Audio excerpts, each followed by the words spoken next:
এই যে কালকের আমরাগুলো কেটে নেব, আচার বানাবো।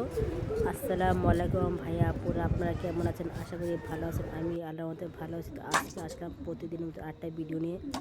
আশা করি পুরো ভিডিও দেখবেন, আপনাদের ভালো লাগবে। তো এই যে আমি আমরাগুলো কেটে নিয়েছি, কালকের আমরাগুলো ছিল কেটে নিয়েছি। তো কালকে আর আচার বানাই নেই, তো আজকে বিকালে আসলাম। এই যে এখানে যে মশলাটি নিয়ে নিয়েছি, 5 ফোড়ন, 2টা মরিচ। তো 2 দিন ধরে কিন্তু প্রচুর গরম, এত গরম যা বলার বাইরে। তো সেই কারণে ওরকম চুলা পাড়া যায়ও না, হালকা অত রান্না করে চলে আসি। তো আজকে ছেলেটা বলতেছে যে আম্মু আজকে কিছু বিকেলবেলা নাস্তা বানাইবা, তো মাদ্রাসা থাকে। তো দুপুরে যাবার সময় বলে গেছে বিকেলে কিছু নাস্তা বানাইবা। তো ভাবলাম যেহেতু চুলা পাড়া যেহেতু আসতেই হবে, তাহলে আচারটাও বানাই ফেলাই। তো এই যে আচারগুলো আমি বানাচ্ছি। প্রথমে তেল আর আনাম রসুনের কোয়া, গরম মশলা দিয়ে তেল আড়াচাই দিয়ে নিচ্ছি, হলদি মরিচের গুঁড়ো দিয়ে, আর এই চিনি। আর চিনির ফাঁকে আমি যে কোনো আচারই বানাই, আমি কিন্তু এই যে মিঠাইটা দিই, মানে গুড়টা দিই, মানে দিলে কালারটা খুব সুন্দর আসে। তো আমার আচারটাও যে দেখুন প্রায় হয়ে গেছে। তো মশলাগুলো দিয়ে দিলাম, আর কালারটা কিন্তু আস্তে আস্তে কিন্তু সুন্দর একটা কালার আসছে। তো বাচ্চারা একটু আচার পছন্দ করে, কিন্তু আমার কিন্তু আচার একদম ভালো লাগে না। আর এবার অনেক আচার বানাইছি, আমের আচার অনেক পদের বানাইছি। আপনার ভাইয়া নিয়ে যাবে, তো সেও ছুটিতে আসবে, তো তার জন্য আচার বানাইছি। এই দেখুন কালারটা দেখুন কত সুন্দর একটা কালার আসছে আচারের।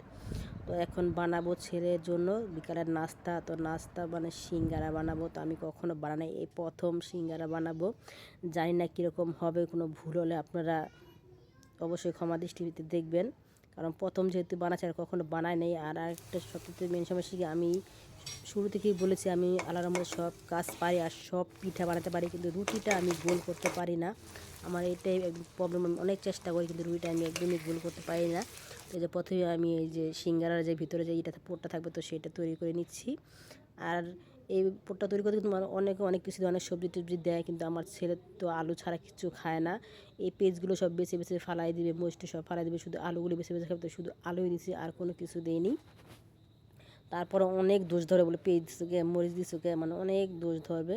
তো এগুলো এটা আগে বললাম যে এটা আগে করি, এটা ঝামেলা বেশি, এটা করি পরে আমি সিঙ্গারাটা ওটা পরে করব। তো এইগুলো আগে রেডি করতেছি। তো আল্লাহর রহমতে আপনার ভাইয়া কিন্তু বাসা থাকতে কোনো কাজ করে নাই, কিন্তু বাইরে যাওয়ার পর অনেক কাজ শিখছে। তো সে প্রায় রুটি বানানোর কথা বলে, সে বলে তোমার কোনো টেনশন করা লাগবে না, কারণ আমি রুটি বানানো শিখেছি। তো মাশাআল্লাহ দেখি সে দেখায় অনেক সুন্দর রুটি বানাতে পারে। আমি যদি একটু পারতাম কত ভালো হতো। তো বলতে তুমি টেনশন করো না, তোমার কোনো টেনশন নেই, আমি তোমাকে বাসায় যে নাস্তা রুটি বানিয়ে খাওয়াবো। তো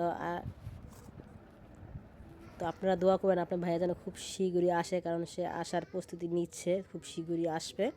তো এই যে আমি প্রথমে একটু তেল দিয়ে লবণ দিয়ে আর একটু কালি জিরা দিয়েছি, দিয়ে যে ভালো করে মুখে 10 মিনিটের জন্য থুয়ে দেবো রেস্টে, অন্য কাজ সেরে আসি। তো এই যে অন্য কাজ সেরে আসছি, তো এইগুলো কিন্তু হয়ে গেছে। তো এখন আমি ছোটো ছোটো করে গোল করে নিব।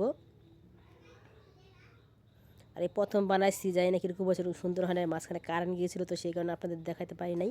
তো এই যে এখন ভাজতে চলে আসলাম।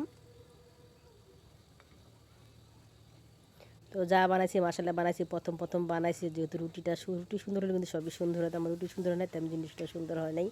মাশাআল্লাহ তারপর ভালো হয়েছে, আমার ছেলে খুশি হলেই খুশি হবে, আর কিছু লাগবে না। তো আমার আজকের ভিডিওটা এই পর্যন্ত। আমার ভিডিও ভালো লাগে অবশ্যই একটা লাইক দিবেন। আল্লাহ হাফেজ। আর দেখেন কত সুন্দর হয়েছে দেখতে, কত সুন্দর, মাশাআল্লাহ।